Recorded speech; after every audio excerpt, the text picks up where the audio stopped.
निवडणुकीतून काँग्रेसची माघार, शरद पवारांनी सूत्र हलवल्यानंतर काँग्रेस प्रदेशाध्यक्ष हर्षवर्धन सपकाळांची घोषणा, तर निवडणुकीतून माघार घेतल्याचं दुःख, उमेदवार आकाश मोरेंची प्रतिक्रिया. नाशिकच्या आयटी कंपनीत हिंदू तरुणाचा धर्मांतर केल्याचा आरोप, कंपनीतच नमाज पठण करायला लावत नॉनव्हेज खाण्यास भाग पाडल्याचा एफआयआर मध्ये उल्लेख.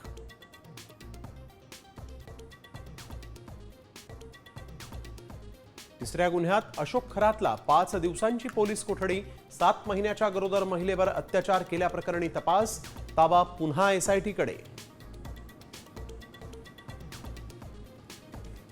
साम टीव्हीच्या दणक्यानंतर पुण्याच्या एरवडा मनोरुग्णालयात आरोग्य उपसंचालकांकडून रुग्णालयामध्ये पाहणी, कर्मचाऱ्यांवर कारवाईसाठी नेमली 2 सदस्यीय समिती.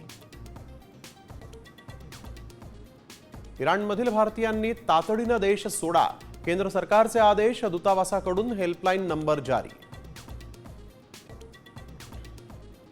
केरळ, आसामसह 3 राज्यात मतदानाचा रणसंग्राम, संध्याकाळी 5 वाजेपर्यंत आसाममध्ये 85% मतदान, तर केरळमध्ये 75% आणि पुदुचेरीमध्ये 86% मतदानाची नोंद, दिग्गजांची प्रतिष्ठा पणाला.